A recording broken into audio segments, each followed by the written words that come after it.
بسم اللہ الرحمن الرحیم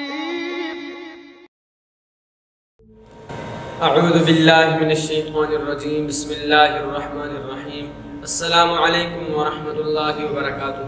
اسلام پیغام امن کے ساتھ میں ہوں حافظ محمد ذیشان فرید۔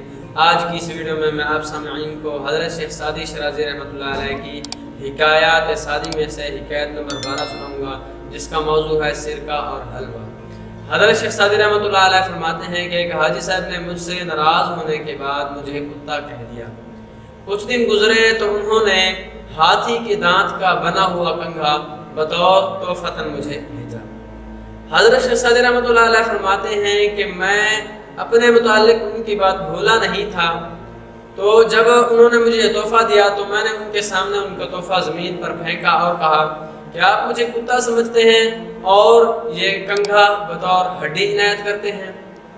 حضرت شیخ سعدی رحمۃ اللہ علیہ فرماتے ہیں کہ میری عزت کے لیے یہی کافی ہوگا کہ آپ مجھے برے نام سے آئندہ یاد نہ کریں۔ اگر میں اپنی محنت سے حاصل کیا گیا سرکہ کھا رہا ہوں تو یہ اس حلوے سے بہتر ہے جو کسی کا ظلم برداشت کرنے کے بعد حاصل ہو۔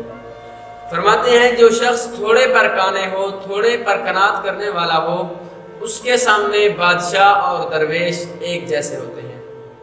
حضرت شیخ سعدی رحمۃ اللہ علیہ اس حکایت میں بیان کرتے ہیں کہ اس حکایت سے ہمیں یہ سبق حاصل کرنا چاہیے کہ ہم اپنی عزت اور وقار کی خود ہی حفاظت کریں اور تھوڑے پر قناعت کرنا سیکھیں، تھوڑے پر صبر کرنا سیکھیں۔ کچھ لوگ ایسے ہوتے ہیں جو تھوڑے پر قناعت نہیں کرتے، تھوڑے پر صبر نہیں کرتے، دوسروں کی گالیاں کھانے کے بعد بھی زیادہ کا لالچ رکھتے ہیں۔ امید کرتا ہوں آپ کو یہ ویڈیو پسند آئے گی۔ ویڈیو پسند آئے ویڈیو کو لائک کیجئے، کمنٹ کیجئے اور دوستوں کے ساتھ ضرور شیئر کیجئے۔ دعاؤں میں یاد رکھیے گا۔ اللہ حافظ۔